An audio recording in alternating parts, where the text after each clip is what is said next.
नमस्कार दोस्तों, आप सभी का स्वागत है आपके अपने चैनल क्लास एवरीवेयर पर। तो दोस्तों, आज की इस क्लास में हम संविधान के महत्वपूर्ण अनुच्छेदों के बारे में पढ़ेंगे। मैं इस एक ही वीडियो में संविधान के जितने भी महत्वपूर्ण अनुच्छेद हैं सभी को कवर कराऊंगा, इसलिए यह वीडियो हो सकता है थोड़ी लंबी बने, पर विश्वास रखिएगा जब वीडियो को आप पूरा एंड तक देख लेंगे तो आपका इस टॉपिक से कोई भी क्वेश्चन गलत नहीं होगा, क्योंकि मैं बहुत ही सिस्टमेटिक वे से और ट्रिक से आपको समझाऊंगा। इसलिए बिना देरी किए हुए चलिए वीडियो को शुरू करते हैं। चलिए वीडियो की शुरुआत करते हैं और हम समझना शुरू करते हैं संविधान के महत्वपूर्ण अनुच्छेदों के बारे में। अक्सर हम क्या गलती करते हैं कि जितने भी अनुच्छेद हैं इन्हें बीच बीच में से पढ़ना शुरू कर देते हैं, जिस कारण से यह हमें याद नहीं रहते। पर इस वीडियो में मैं आपको पूरा सिस्टमेटिक वे से इसको पढ़ाऊंगा और जो भी अनुच्छेद हैं सबको मैं यहाँ पर जरूरत पड़ेगी तो ट्रिक से भी बताऊंगा। तो यह वीडियो काफी इम्पोर्टेंट होने वाली है आपके लिए। तो चलिए इसको शुरू करते हैं। तो सबसे पहले हम जानते हैं कि संविधान में 22 भाग 395 अनुच्छेद और 12 अनुसूचियां हैं। यह पहले भी मैंने आपको बता दिया। इससे पहले मैंने इसकी 2 वीडियो अपलोड की थी पॉलिटी की। अगर आपने वह नहीं देखी तो आप हमारी प्लेलिस्ट में जाकर जरूर देख लेना। तो इसमें कितने भाग हैं? तो 22 भाग 395 अनुच्छेद और 12 अनुसूचियां हैं। हालांकि अब इसके अनुच्छेद बढ़कर 470 हो गए हैं, पर मूल रूप से यह 395 अनुच्छेद ही है। कैसे? क्योंकि 395A, 395B, 395C ऐसे करके यह जोड़कर लगभग 470 हो चुके हैं। पर हमें ध्यान रखना है कि यह 22 भाग 395 अनुच्छेद और 12 अनुसूचियां ही हैं। अब हम इसकी शुरुआत करते हैं। तो सबसे पहले हम देखते हैं कि 22 भाग हैं, तो पहले भाग में क्या है? तो पहले भाग में 1 से लेकर 4 तक अनुच्छेद हैं। और इसमें क्या है? और इसमें संघ एवं उसके राज्य क्षेत्र का वर्णन है। तो जैसे आप कोई भी किताब पढ़ते हैं तो सबसे पहले उसमें क्या होता है? उसकी इंट्रोडक्शन होती है। इसी प्रकार जो भारत का संविधान है, यानी कि किसी भी गणतंत्र देश के लिए, लोकतंत्र देश के लिए उसका जो संविधान है वह सबसे पवित्र पुस्तक होती है उस देश की। तो भारत का जो संविधान है इसमें भी पहले इंट्रोडक्शन ही होगा। तो पहले अनुच्छेद में क्या है? तो पहले अनुच्छेद में यह बताया है कि भारत राज्यों का संघ है, इंट्रोडक्शन है इसकी।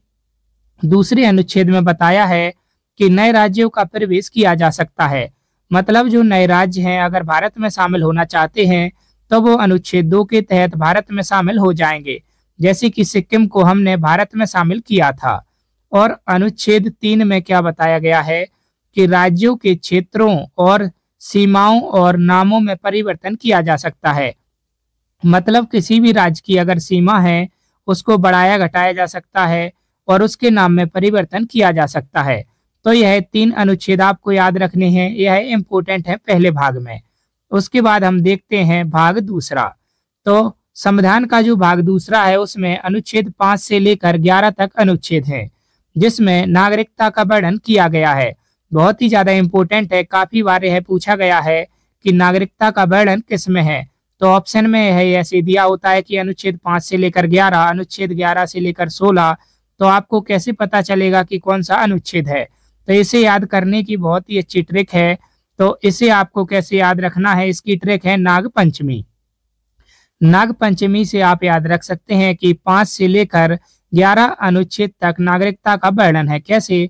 तो देखिए, नाग पंचमी का नाग यानी कि नागरिकता का वर्णन और पंचमी यानी कि 5 अनुच्छेद से यह शुरू है। 5वें अनुच्छेद से शुरू है ना नागरिकता का वर्णन, तो 5 से लेकर 11 तक। तो नाग पंचमी से आप इसे याद रख सकते हैं कि नाग पंचमी जब भी आपके दिमाग में आए तो नागरिकता का नाग और पंचमी मतलब कि 5 से शुरुआत हुई है। उसके बाद हम देखते हैं भाग तीसरा। तो संविधान का जो भाग तीसरा है इसमें अनुच्छेद 12 से 35 के अनुच्छेद बताए गए हैं और इसमें मौलिक अधिकार यानी कि फंडामेंटल राइट्स का वर्णन है। तो इसके ऊपर मैं एक स्पेशल वीडियो भी बना दूंगा पूरे मौलिक अधिकार के ऊपर, क्योंकि बहुत ही ज्यादा इंपॉर्टेंट है टॉपिक है। पर इसमें हम इतना ही जानते हैं कि भाग तीसरे में मौलिक अधिकार का वर्णन है।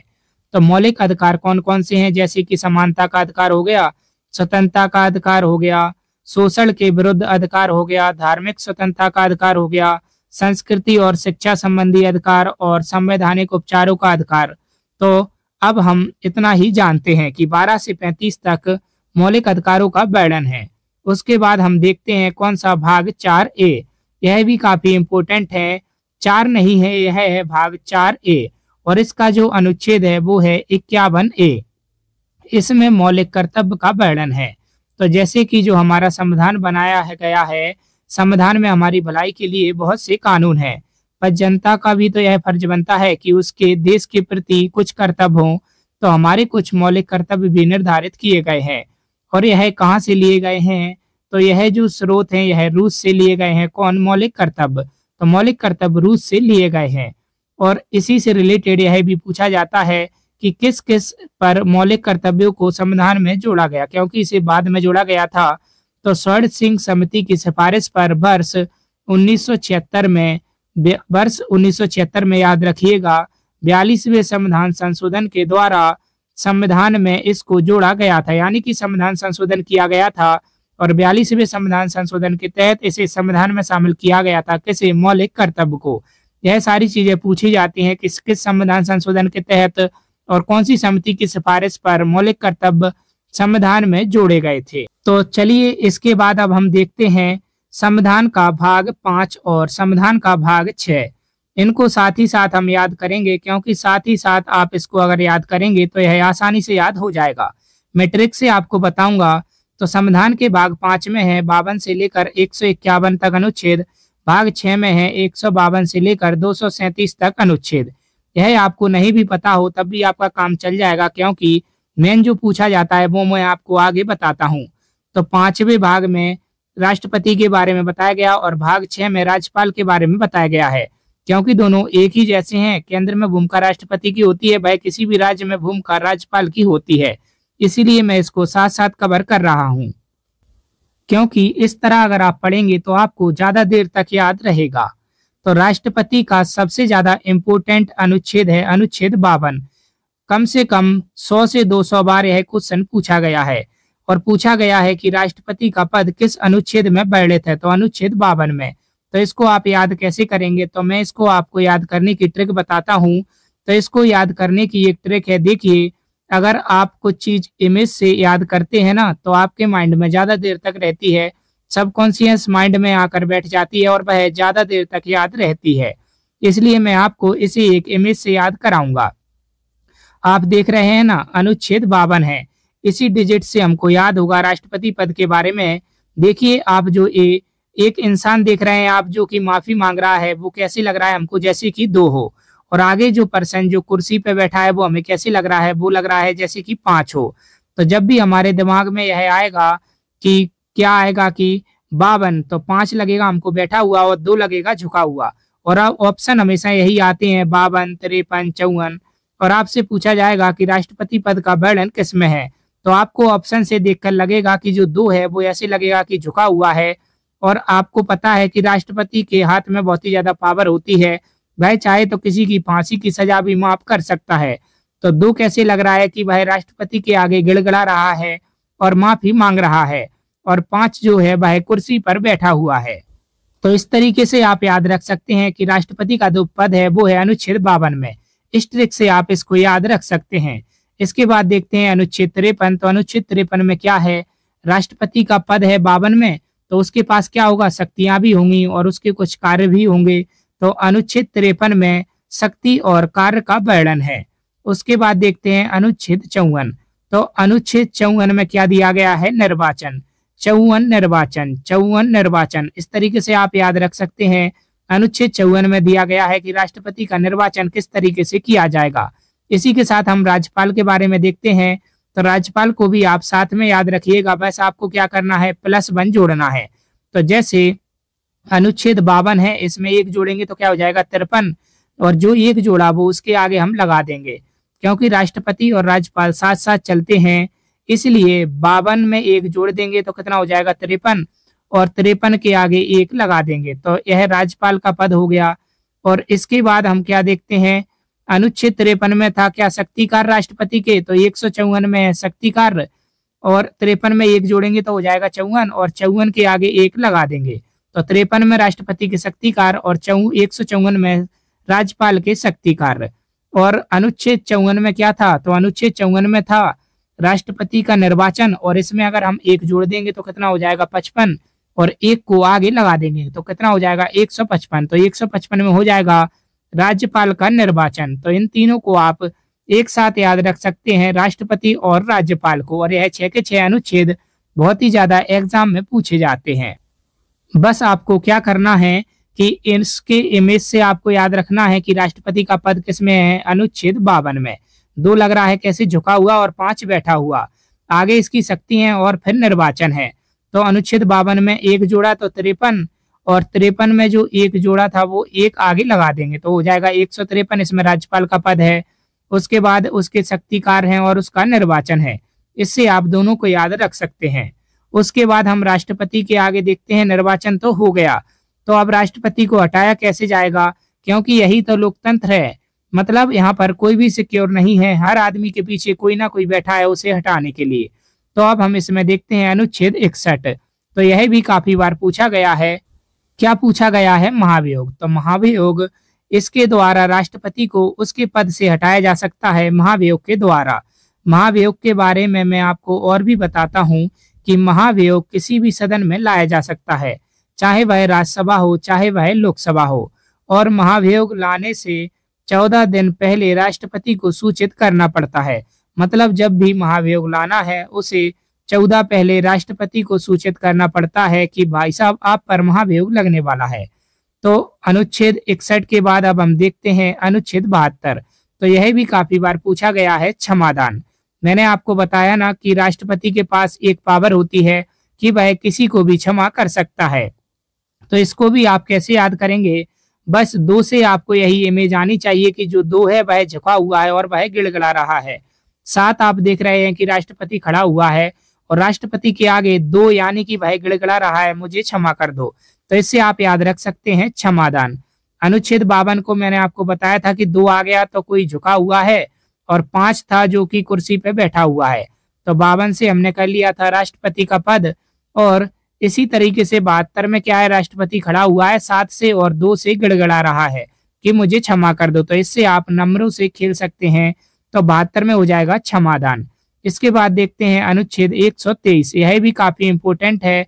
कौन सा? अध्यादेश। तो अध्यादेश में क्या होता है कि जब लोकसभा और राज्यसभा की बैठक ना चल रही हो और देश में किसी जरूरी कानून की आवश्यकता होती है तो राष्ट्रपति हस्ताक्षर करके कानून बना सकते हैं, पर मंत्रिमंडल की सिफारिश पर ही वो कानून बना सकते हैं। मतलब मंत्रिमंडल प्रधानमंत्री पर और उनकी सिफारिश पर ही कोई कानून राष्ट्रपति बना सकते हैं। और आपको पता होना चाहिए कि भारत में कानून कैसे बनते हैं। 3 स्टेप होते हैं। पहले स्टेप में लोकसभा पारित में होने चाहिए, दूसरे में राज्यसभा में पारित होना चाहिए, और तीसरे में राष्ट्रपति के हस्ताक्षर होने चाहिए। कितने स्टेप हैं? 1, 2 और 3। मतलब इसी से आप याद रख सकते हैं 1, 2, 3। तो 1, 2, 3 सीधा तीनों स्टेप हटा के सीधा राष्ट्रपति के साइन करा के सीधा कानून बन जाता है। हैट्रिक हो गई। 1, 2, 3 3 स्टेप होते हैं। पहला लोकसभा, दूसरा राज्यसभा और तीसरा राष्ट्रपति। तो अध्यादेश लाकर क्या कर दिया जाता है? इसको खत्म करके सीधा राष्ट्रपति के हस्ताक्षर कराए जाते हैं और कानून बना दिया जाता है। तो इस तरीके से आप याद रख सकते हैं। अनुच्छेद 123 में है अध्यादेश। इसके बाद देखते हैं हम अनुच्छेद 143। तो अनुच्छेद 143 में क्या है कि राष्ट्रपति को अगर कानूनी सलाह की आवश्यकता होती है तो वह सीधा सुप्रीम कोर्ट से सलाह ले सकता है। और आपको यह भी याद रखना है, क्योंकि यह क्वेश्चन पूछा गया है कि अगर वह सलाह देते हैं तो क्या वह मानने के लिए बाध्य है राष्ट्रपति? तो आपको यह याद रखना है कि वह बाध्य नहीं है। मतलब वह सुझाव ले सकते हैं, पर यह नहीं कि अगर उन्होंने कोई सजेशन दे दिया सुप्रीम कोर्ट ने तो राष्ट्रपति वह सजेशन मानने के लिए बाध्य नहीं है। तो आपको याद रखना है अनुच्छेद 143 में सुप्रीम कोर्ट से सलाह ले सकता है राष्ट्रपति। ये सारे अनुच्छेद राष्ट्रपति से रिलेटेड हैं और इन सभी को मैंने एक ही स्लाइड में बता दिया है ताकि आपको याद रहे। इसके बाद हम देखते हैं उपराष्ट्रपति के बारे में। तो उपराष्ट्रपति के बारे में अगर हम देखें तो उपराष्ट्रपति के पद का वर्णन है अनुच्छेद 63 में। तो उसमें हमको बताया गया है कि ये उपराष्ट्रपति होगा। और अनुच्छेद 64 में क्या बताया गया है कि राज्यसभा के सभापति के रूप में वह कार्य करेगा। तो जो उपराष्ट्रपति होगा, आप देखेंगे जो राज्यसभा का सभापति होता है वह उपराष्ट्रपति ही होता है। और मैं आपको एक इंटरेस्टिंग फैक्ट बताता हूँ कि जो उपराष्ट्रपति होता है उसे अपने पद के लिए कोई तनख्वाह नहीं मिलती है, मतलब उसे कोई सैलरी नहीं मिलती। पर जो राज्यसभा में वह सभापति के रूप में कार्य करता है उसके लिए उनको वेतन मिलता है। तो उपराष्ट्रपति को अपने पद के लिए वेतन नहीं मिलता। जैसे राष्ट्रपति को वेतन मिलता है उनको उनके पद के लिए, राज्यपाल को वेतन मिलता है पद के लिए, लेकिन उपराष्ट्रपति को उनके पद के लिए वेतन नहीं मिलता, बल्कि वो जो राज्यसभा में सभापति के रूप में होते हैं उसके कार्य के लिए उनको वेतन दिया जाता है। यह आपको याद रखना है। तो हमने राज्यपाल देख लिए, राष्ट्रपति देख लिए, उपराष्ट्रपति देख लिए। अब हम देखेंगे प्रधानमंत्री और मुख्यमंत्री। यह सारी चीजें हम साथ साथ कवर कर रहे हैं। यह होता है सिस्टमेटिक वे से पढ़ना, इससे आप अनुच्छेदों को ज्यादा देर तक याद रख सकते हैं। तो हम देखते हैं प्रधानमंत्री। तो सबसे पहले हम देखते हैं अनुच्छेद 74, 75 और 76। ये तीनों प्रधानमंत्री से रिलेटेड हैं। तो इसे आप याद कैसे रखेंगे? पहले तो आपको पता होना चाहिए कि जो प्रधानमंत्री होते हैं, अनुच्छेद 74 में जो मंत्रिमंडल होता है यह राष्ट्रपति की सहायता के लिए बना होता है। मतलब राष्ट्रपति की सहायता के लिए मंत्रिमंडल का गठन किया जाता है। पर जो इसके हेड होते हैं वो प्रधानमंत्री होते हैं। जैसे कि आपको पता है कि भारत में जो राष्ट्रपति है ना, वह नाम मात्र के मुखिया है। ज्यादातर पावर किसके हाथ में है? तो वो प्रधानमंत्री के हाथ में है। पर राष्ट्रपति की सहायता के लिए मंत्रिमंडल का गठन किया जाता है और इसके हेड प्रधानमंत्री होते हैं। तो 74, 75 लगातार ही हैं और 75 के बाद हम देखते हैं 76। तो 76 में दिया गया है महान्यायवादी। तो महान्यायवादी कौन होते हैं? तो राष्ट्रपति द्वारा महान्यायवादी की नियुक्ति की जाती है। महान्यायवादी एक विधि अधिकारी होता है। मतलब सीधे शब्दों में आपको बताऊं तो यह एक कानूनी विशेषज्ञ होते हैं जो भारत सरकार को कानूनी सलाह देते हैं। तो जैसे राष्ट्रपति सुप्रीम कोर्ट से सलाह लेते हैं, इसी प्रकार महान्यायवादी जो है वह होते हैं और इनको राष्ट्रपति नियुक्त करते हैं। पर जो मंत्रिमंडल जो है इनकी नियुक्ति के लिए सिफारिश करता है राष्ट्रपति को, यानी कि मंत्रिमंडल की सिफारिश पर राष्ट्रपति महान्यायवादी की नियुक्ति करता है कि यह महान्यायवादी मंत्रिमंडल और प्रधानमंत्री को सलाह देते हैं। तो सबसे पहले 74 में है मंत्रिमंडल, 75 में है प्रधानमंत्री उसके हेड और 76 में है कानूनी सलाह ले सकते हैं महान्यायवादी से। उसी प्रकार जैसे प्रधानमंत्री है केंद्र के लिए, तो राज्य के लिए कौन होता है? राज्य के लिए मुख्यमंत्री उसका मुखिया होता है। तो अनुच्छेद 163 में है मंत्रिमंडल। सेम टू सेम इसको याद करने की एक ट्रिक भी यह है कि कैसे आप इसको याद रखेंगे। जैसे मैंने आपको वहां पर बताया था राष्ट्रपति और राज्यपाल में कि एक जोड़ना है, यहाँ पर एक एक घटाना है। जैसे कि 74 है, और क्योंकि अगर आप देखेंगे कि जो प्रधानमंत्री की पोस्ट बड़ी है और मुख्यमंत्री एक स्टेप उससे नीचे है, आपको याद करने के लिए बता रहा हूं। जैसे नीचे है ना, उससे एक स्टेप नीचे, तो आपको एक स्टेप घटा देना है। जैसे कि 74 मंत्रिमंडल है, दोनों में एक एक घटा देंगे। 4 में से एक गया 3, 7 में से एक गया 6, जो एक घटाया वो हम आगे लगा देंगे, तो 163 आ गया। ऐसे ही 75 में भी करना है तो 164 आ जाएगा, 76 में करेंगे तो 165 आ जाएगा। मतलब इन तीनों से आप इन तीनों को याद रख सकते हैं। जैसे कि राष्ट्रपति के राज्यपाल याद कर लिया, प्रधानमंत्री का याद किया तो मुख्यमंत्री का याद कर लिया। इन तीनों को साथ साथ में हम याद कर लेते हैं।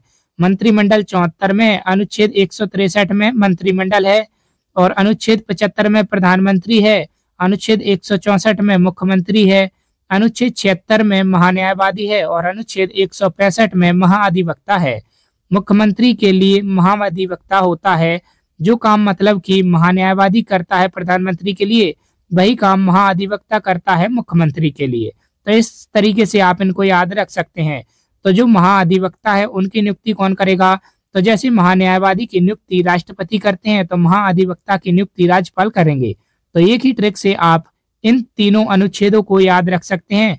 यानी कि यह 3 और 3 कितने 6 अनुच्छेद हो गए। तो प्रधानमंत्री और मुख्यमंत्री हमने देख लिए। अब हम आते हैं संसद पर, क्योंकि कानून कहाँ पर बनेंगे? तो कानून बनेंगे संसद में। तो यह तो आपको याद ही होगा कि जो संसद है उसमें कौन कौन रहता है। उसमें रहती है संसद, राज्यसभा, लोकसभा। तो अनुच्छेद 79 में क्या कहा गया है? संसद की बात कही गई है। और 80 और 81 में है राज्यसभा और लोकसभा। तो कई बार क्या होता है, हम इनके क्रम में मिस्टेक कर देते हैं। कई बार हम भूल जाते हैं कि 80 में लोकसभा है कि राज्यसभा है। तो इसको याद करना बहुत ही सरल है और इसकी ट्रिक भी सरल है। 7 से पहले संसद आएगा, रा से राज्यसभा आएगा और ला से लोकसभा आ जाएगा, सरल।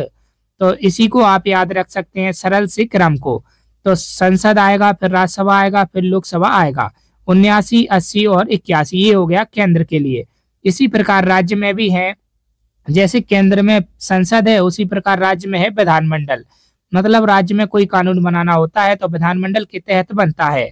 तो विधानमंडल, और विधानमंडल में क्या होता है, विधानसभा और विधान परिषद। ज्यादातर विधानसभा ही होती हैं और केवल 6 राज्य ही ऐसे हैं जहां पर विधान परिषद है। मैं आपको वह राज्य बताऊंगा, ज्यादातर हर जगह विधानसभा ही है, मतलब ज्यादातर राज्यों में विधानसभा है। अब हम देखते हैं इसको याद कैसे करेंगे। जैसे हमने प्रधानमंत्री मुख्यमंत्री को याद किया, मतलब प्रधानमंत्री एक स्टेप ऊपर होता है, मुख्यमंत्री एक स्टेप नीचे। उसी प्रकार केंद्र ऊपर है और राज्य नीचे। मतलब एक ट्रिक बता रहा हूं आपको, तो आपको इसे भी ऐसे ही घटाना है। 79 है, आपको एक एक घटा देना है। तो 9 में से एक जाएगा 8 और 7 में ही एक जाएगा 6, और जो एक घटाया वो हम एक आगे लगा देंगे तो हो जाएगा 168। वहां पर संसद 79 में और यहाँ पर 168 में हो जाएगा विधानमंडल। और इसी तरीके से अनुच्छेद 80 में है राज्यसभा, तो अनुच्छेद 80 में है राज्यसभा और अनुच्छेद 81 में है लोकसभा। तो अनुच्छेद 81 में है, 81 में से अगर 11 घटाएंगे तो कितना आएगा, एक में है गया 0, 8 में है गया 7 और आगे एक लगा देंगे तो 170 में हो गया विधानसभा। इसको भी आप याद रख सकते हैं। और विधानसभा के बाद है विधान परिषद। मतलब यह जो ट्रिक है हर जगह नहीं है, और जो विधान परिषद है यह भी हर एक राज्य में नहीं है, यह केवल कुछ ही राज्यों में है और उन राज्यों की संख्या है 6।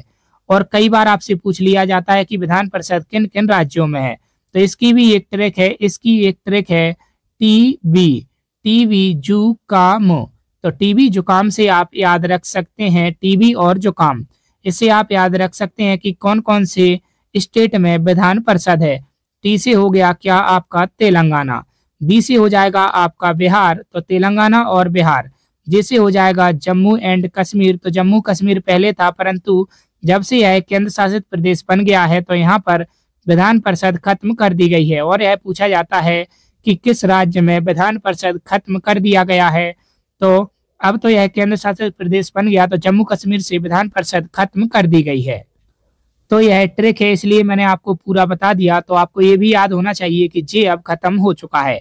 यू से हो जाएगा उत्तर प्रदेश, के से हो जाएगा कर्नाटक, ए से हो जाएगा आंध्र प्रदेश और एम से हो जाएगा महाराष्ट्र। तो आंध्र प्रदेश भी जो है वह अब अपनी विधानसभा में यह प्रस्ताव पारित किया है कि हमारे यहाँ विधान परिषद को खत्म कर दिया जाए, पर अभी वर्तमान में खत्म नहीं हुई है। तो 6 राज्यों में अभी भी विधान परिषद है। पहले तेलंगाना, बी से बिहार, जम्मू कश्मीर खत्म हो गया तो टी और बी 1 2, यू से उत्तर प्रदेश 3, के से कर्नाटक 4, ए से आंध्र प्रदेश 5 और एम से महाराष्ट्र 6।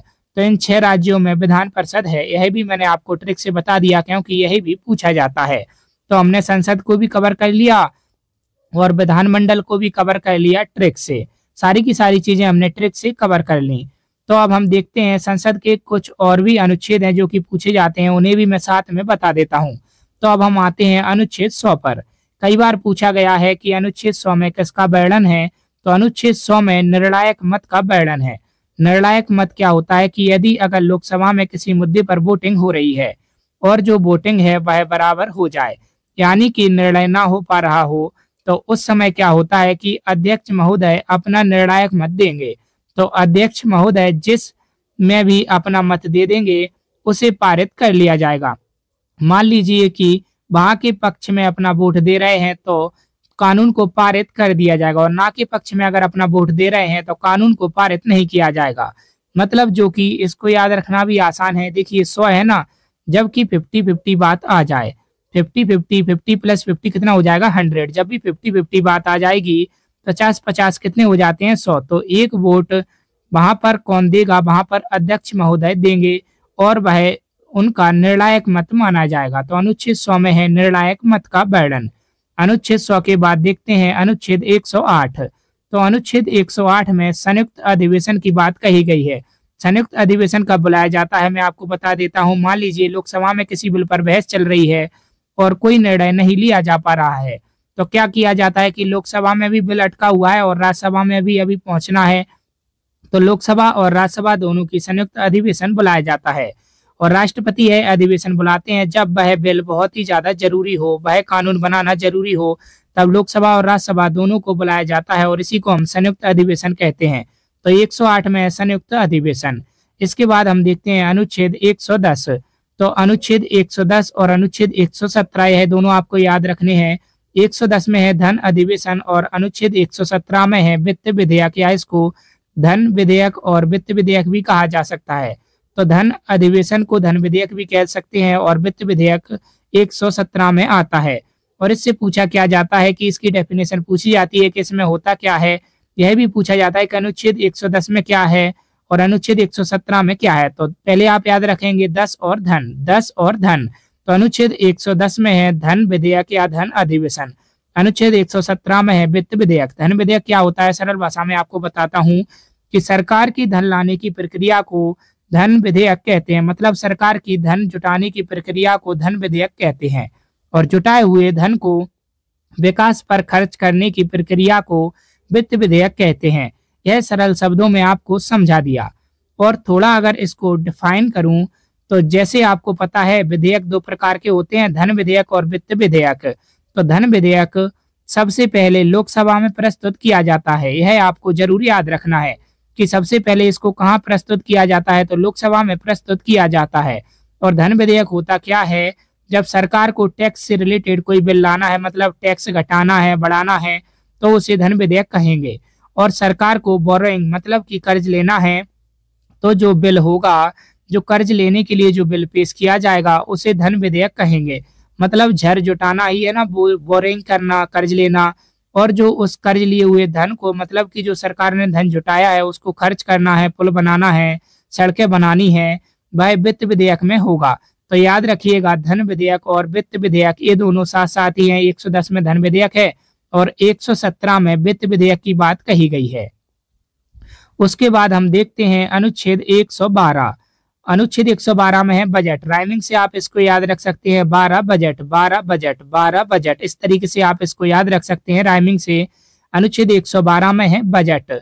और इसके बाद अगर हम बात करें तो जो एक साल का जो लेखा जोखा होता है, यानी कि कहाँ सरकार कितना पैसा खर्च करेगी, उसका जो लेखा जोखा होता है उसको हम बजट कहते हैं। इसके बाद आता है अनुच्छेद 116। तो क्या है कि कुछ बजट में अगर रह जाता है तो उसे अलग से बिल के रूप में लाकर संक्षेप में एक बिल पर पास करा लिया जाता है, जिसे लेखा अनुदान कहा जाता है। तो पहले बजट पेश होगा, बजट में अगर कुछ रह गया, मतलब कुछ खर्चों का वर्णन नहीं है, तो लेखा अनुदान में उसका वर्णन किया जाएगा अनुच्छेद 116 में। इसके बाद हम देखते हैं सुप्रीम कोर्ट और हाई कोर्ट के बारे में। तो हमने प्रधानमंत्री, मुख्यमंत्री, राज्यपाल, उपराज्यपाल, राष्ट्रपति सबके बारे में पढ़ लिया। अब हम आते हैं सुप्रीम कोर्ट और हाई कोर्ट पर। संसद भी कवर हो गया। तो इस प्रकार आपको क्रम वाइज पढ़ते जाना है, तभी आपको याद रहेगा। तो सुप्रीम कोर्ट और हाई कोर्ट को अगर हम देखें तो अनुच्छेद 124 में सुप्रीम कोर्ट का गठन होगा और अनुच्छेद 131 में सुप्रीम कोर्ट के अधिकार की बात कही गई है। अनुच्छेद 124 में सुप्रीम कोर्ट का गठन होगा भारत में और अनुच्छेद 131 में सुप्रीम कोर्ट के अधिकार हैं। और अनुच्छेद 148 में सीएजी की नियुक्ति की बात कही गई है। तीनों ही सुप्रीम कोर्ट से रिलेटेड मैंने आपको बताए हैं, 124, 131 और 148। पहले सुप्रीम कोर्ट का गठन होगा। 131 में बताया कि सुप्रीम कोर्ट के क्या पावर है, कहाँ कहाँ उसका अधिकार क्षेत्र है। और 148 में कहा गया है कि कैग की नियुक्ति। तो कैग क्या होता है, कैग की फुल फॉर्म होती है कंट्रोलर एंड ऑडिटर जनरल, और इसकी नियुक्ति भी राष्ट्रपति के द्वारा ही की जाती है। इनका काम क्या होता है कि सरकार द्वारा जो भी खर्चा किया गया है, जो भी व्यय किया गया है, उसका लेखा जोखा करना कि सरकार ने जो खर्चा किया, जो घोटाले वगैरह होते हैं ना, कहाँ से पता चलते हैं, वह कैग की रिपोर्ट से ही पता चलते हैं। जैसे 2G घोटाला हो गया, जो भी घोटाले, स्पेक्ट्रम घोटाला, यह कैग ही रिपोर्ट अपनी पेश करती है और उसी के द्वारा यह सब उजागर होता है कहाँ पर कितना घोटाला हुआ था। और इस समय मैं आपको बताऊं कि वर्तमान में हमारे कंट्रोलर एंड ऑडिटर जनरल कौन है, तो वो है संजय मूर्ति। तो ये भी आप याद रखना। उसके बाद हम देखते हैं, तो हमने सुप्रीम कोर्ट देख लिया 1, 2, 4 और 2, 1, 4 में क्या है, हाई कोर्ट। 1, 2, 4 सुप्रीम कोर्ट है और 2, 1, 4 हाई कोर्ट है। ऐसे आप पढ़ेंगे तो आपको याद रहेगा। 2-3 बार वीडियो को आप देख लेना, आप पूरा कभी का नहीं भूलेंगे और सारे के सारे अनुच्छेद आपको याद हो जाएंगे। अनुच्छेद 214 में कहा गया है कि राज्यों के लिए एक हाई कोर्ट होगा और अनुच्छेद 216 में कहा गया है कि हाई कोर्ट का गठन किया गया है। तो पहले बताया गया है अनुच्छेद 214 में कि राज्यों के लिए एक हाई कोर्ट होगा और अनुच्छेद 216 में कहा गया है कि हाई कोर्ट का गठन कैसे होगा उस बारे में बताया गया है। तो हमने सुप्रीम कोर्ट और हाई कोर्ट देख लिया। अब हम देखते हैं केंद्र राज्य संबंध। तो इसमें जितने भी अनुच्छेद हैं यह काफी इंपोर्टेंट हैं, यह अलग से पूछे जाते हैं। आपको पहले दो दो करके याद रखना है, 249 250। तो 249 में क्या है कि राज्य सूची विषय पर कानून बनाने की शक्ति।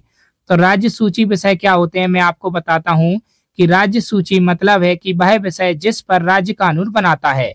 राज्य सूची विषय कुछ विषय होते हैं ना, जैसे राज्य कानून बना सकता है उन विषयों पर, और कुछ विषयों पर केंद्र कानून बना सकता है। तो जो राज्य सूची के विषय हैं इन पर राज्य कानून बना सकता है, पर मतलब कि विधानमंडल में इन पर कानून बनता है। और केंद्र द्वारा जो कानून बनते हैं वो कहाँ पर बनते हैं, वो बनते हैं संसद में, और राज्य के कानून बनते हैं विधानमंडल में। और कुछ विषय हैं जिन पर संसद भी कानून बना सकती है, उनको अनुच्छेद 249 में रखा गया है।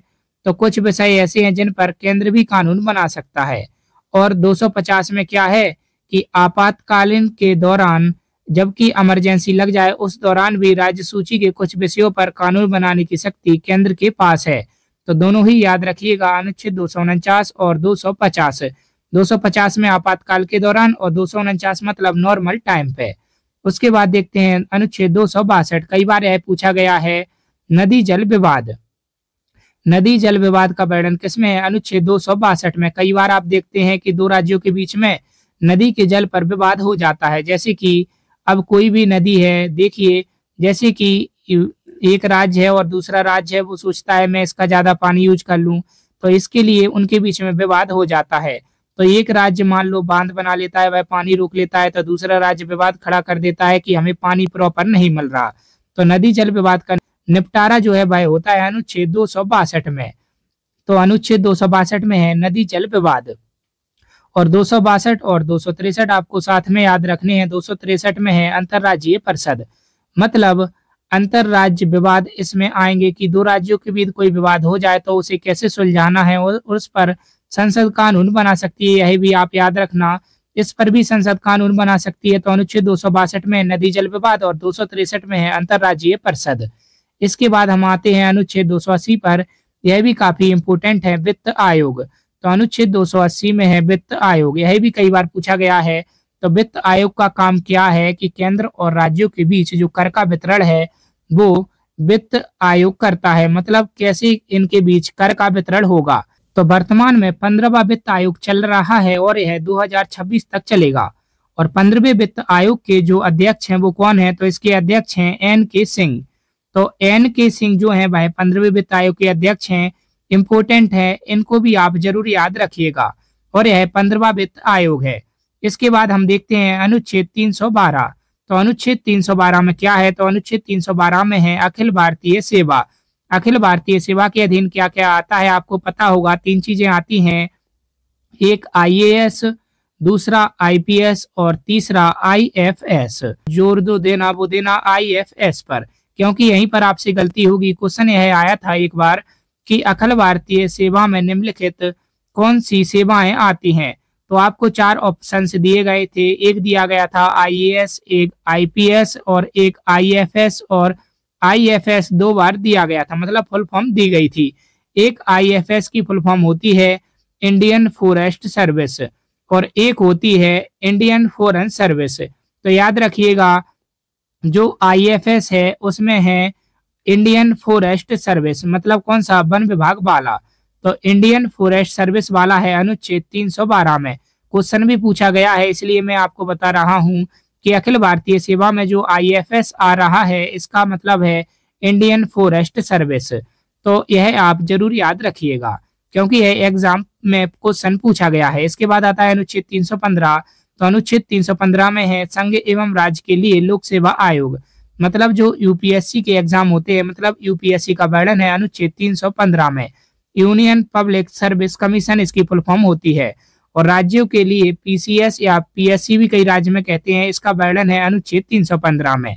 312 में अखिल भारतीय सेवा, जिसमें 3 सेवाएं आती हैं, और 315 में है यूपीएससी का।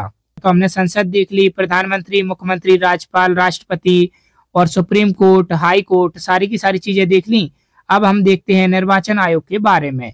तो अनुच्छेद 324 के तहत निर्वाचन आयोग का गठन किया गया है। इलेक्शन कमीशन का गठन किसके अंतर्गत है? तो अनुच्छेद 324 के अंतर्गत। तो 324 के अंतर्गत है निर्वाचन आयोग। उसके बाद आते हैं हम राज्यभाषा के बारे में। तो अनुच्छेद 343 के तहत हिंदी हमारी राजभाषा है। तो याद रखिएगा, राजभाषा कहा है मैंने, यहाँ पर राष्ट्रभाषा नहीं कहा। तो हिंदी जो है वह हमारी राजभाषा है। कई बार लिख देते हैं कि राष्ट्रभाषा, तो राष्ट्रभाषा नहीं है, हिंदी हमारी अनुच्छेद 343 के तहत राजभाषा है। राष्ट्रभाषा कभी ऑप्शन में दे तो उसको आप गलत टिक करेंगे, सही ऑप्शन लगाना है आपको राजभाषा। और इसकी जो लिपि है वो लिपि कौन सी होगी? तो इसकी लिपि होगी देवनागरी लिपि। उसके बाद हम देखते हैं सबसे इम्पोर्टेंट अनुच्छेद आपातकाल के। तो हर बार यह क्वेश्चन में पूछे जाते हैं, तो तीनों ही आपको याद रखने हैं और तीनों बहुत ही ज्यादा सरल हैं। 352, उसमें 4 जुड़ा 356, उसमें 4 जुड़ा 360, 52 4 56 और 4 60। तो अनुच्छेद 352 में क्या है? राष्ट्रीय आपातकाल। तो अनुच्छेद 352 में है राष्ट्रीय आपातकाल। राष्ट्रीय आपातकाल कब लगता है? जब देश पर दूसरे देश से युद्ध हो जाए या कोई आंतरिक विद्रोह हो जाए, सशस्त्र विद्रोह पूरे भारत में, और सशस्त्र विद्रोह होना चाहिए बड़े पैमाने पर, तब राष्ट्रीय आपातकाल लगाया जाता है। किसके द्वारा? राष्ट्रपति के द्वारा। इंदिरा गांधी जी के समय पर भी लगाया गया था, इमरजेंसी लगी थी इंदिरा गांधी के समय। और इसी के साथ अगर युद्ध वगैरह हो, जैसे चाइना के साथ युद्ध हुआ उस समय इमरजेंसी लगी थी, या आंतरिक विद्रोह हुआ, वो सशस्त्र विद्रोह बड़े पैमाने पर, तब राष्ट्रीय आपातकाल लगता है। आंतरिक विद्रोह वो भी होना चाहिए, कैसा? सशस्त्र आंतरिक विद्रोह, क्योंकि इंदिरा गांधी जी ने आंतरिक विद्रोह के आधार पर आपातकाल लगाया था। उसके बाद जो chief justice of India supreme court है, उसने कहा था कि जो आपातकाल है वो तभी लगाया जाएगा जबकि सशस्त्र आंतरिक विद्रोह हो, यानी कि शस्त्र लेकर कोई विद्रोह करे, तभी आप राष्ट्रीय आपातकाल लगा सकते हैं। इसके बाद हम देखते हैं अनुच्छेद 356। तो 356 में है राष्ट्रपति शासन। तो राष्ट्रपति शासन की बात कही गई है 356 में। तो जब किसी राज्य की संसदीय व्यवस्था पूरी तरह से खत्म हो जाए तो वहां पर राष्ट्रपति शासन लग जाता है। और किसी राज्य की सरकार अगर गिर जाए और जब तक चुनाव ना हो तब भी राष्ट्रपति शासन वहां लगा दिया जाता है। तो अनुच्छेद 352 में है राष्ट्रीय आपातकाल और अनुच्छेद 356 में है राष्ट्रपति शासन। इनको आप याद रखना। और 56 के बाद आता है +4 करेंगे अनुच्छेद 360। तो अनुच्छेद 360 में है वित्तीय आपातकाल। तो जब देश की इकोनॉमिकल कंडीशन, आर्थिक व्यवस्था जो है वह बहुत ज्यादा खराब हो जाए, तब वित्तीय आपातकाल लगाया जाता है। पर याद रखिएगा, अभी तक भारत में एक भी बार वित्तीय आपातकाल नहीं लगाया गया। तो आपसे पूछा जाता है कि वित्तीय आपातकाल देश में कितनी बार लगाया गया है। ऑप्शन देगा आपको 2 बार, 1 बार, एक भी बार नहीं, और 5 बार। तो अभी तक एक भी बार वित्तीय आपातकाल भारत में नहीं लगाया गया। राष्ट्रपति शासन तो बहुत बार लग चुका है और राष्ट्रीय आपातकाल जो है वो भी लग चुका है, लेकिन अभी तक वित्तीय आपातकाल नहीं लगाया गया है। इसके बाद अब हम देखते हैं संविधान संशोधन के बारे में। तो संविधान तो बन गया, लेकिन संविधान में संशोधन होना भी जरूरी है, क्योंकि अगर कोई बदलाव करना है जो कि जरूरत के हिसाब से जरूरी है तो वो भी जरूरी रहता है। तो संविधान संशोधन की बात कहाँ पर कही गई है? तो संविधान संशोधन की बात कही गई है अनुच्छेद 368 में। तो अनुच्छेद 368 में संविधान संशोधन की बात कही गई है। और संविधान के संशोधन की प्रक्रिया जो है यह साउथ अफ्रीका से ली गई है। तो अनुच्छेद 368 में कहा गया है कि संविधान में संशोधन किया जा सकता है। इसका वर्णन है अनुच्छेद 368 में 368। तो अनुच्छेद 368 में है संविधान संशोधन। अब लास्ट में अगर हम देखें कुछ और अनुच्छेद, तो यह भी एग्जाम में पूछे जाते हैं। तो कुछ इंपोर्टेंट अनुच्छेद और मैं आपको बताता हूं। तो यह अनुच्छेद है अनुच्छेद 17, और यह सारे के सारे पूछे गए हैं, इसलिए मैं यह आपको बता रहा हूं। तो अनुच्छेद 17 में है अस्पृश्यता का अंत, यानी कि छुआछूत का अंत। तो यह है अनुच्छेद 17 में छुआछूत का अंत या अस्पृश्यता का अंत। उसके बाद आता है अनुच्छेद 29। तो अनुच्छेद 29 में है अल्पसंख्यक हितों का संरक्षण, प्रोटेक्शन ऑफ माइनॉरिटी। तो प्रोटेक्शन ऑफ माइनॉरिटी अल्पसंख्यकों के हितों का संरक्षण दिया गया है अनुच्छेद 29 में। तो इन्हें आप कैसे याद रख सकते हैं, तो बस उन्हीं नंबरों से आपको खेलना है। जैसे कि 29, 2 की इमेज जो है मैंने आपके दिमाग में फिट कर दी कि आदमी गिड़गिड़ा रहा है, झुका हुआ है। देखिए, जब तक अल्पसंख्यक थे पहले उनके लिए कोई कानून नहीं थे, बेचारे झुके हुए थे। जैसे ही उनके लिए कानून आया वह खड़े हो गए। 9 क्या बता रहा है आपको कि वह पूरा एकदम सीना तान के खड़ा है, पहले गिड़गिड़ा रहे थे। तो यह इस ट्रिक से आप याद रख सकते हैं, अनुच्छेद 29 जो है वह अल्पसंख्यकों के हितों का संरक्षण करता है। इसके बाद हम क्या देखेंगे, इसके बाद हम देखते हैं अनुच्छेद 40। तो अनुच्छेद 40 में कहा गया है पंचायत राज प्रणाली। तो इसका जो वर्णन है वो अनुच्छेद 40 में है, पंचायत राज प्रणाली का। और सबसे लास्ट में हम देखते हैं अनुच्छेद 32, सबसे ज्यादा इंपॉर्टेंट है। क्यों इंपॉर्टेंट है मैं आपको बताऊं, तो अनुच्छेद 32 क्या है पहले हम ये जानते हैं। तो संवैधानिक उपचारों का अधिकार, तो संवैधानिक उपचारों का जो अधिकार है वो है अनुच्छेद 32 में, और इसी को heart and soul of Indian constitution भी कहा जाता है। और क्यों कहा जाता है, तो अनुच्छेद 32 में यह कहा गया है कि अगर किसी भी आदमी का, चाहे वह आम आदमी हो, और अगर उसके फंडामेंटल राइट्स यानी कि उसके मौलिक अधिकारों का हनन हो रहा हो, तो वह सीधा इसके लिए सुप्रीम कोर्ट में जा सकता है। तो जिसने भी उसके अधिकारों का हनन किया है उसके खिलाफ वह सुप्रीम कोर्ट में जा सकता है। कब, जब उसके मौलिक अधिकारों का हनन हो रहा हो। इसलिए इसे heart and soul of Indian constitution कहा गया है। किसे कहा गया है, अनुच्छेद 32 को, क्योंकि इसके तहत कोई भी व्यक्ति सीधा कहां पर जा सकता है, सीधा सुप्रीम कोर्ट में जा सकता है। तो दोस्तों, यहाँ पर जितने भी इम्पोर्टेंट जो आर्टिकल्स थे वो सारे के सारे मैंने आपको कवर करा दिए।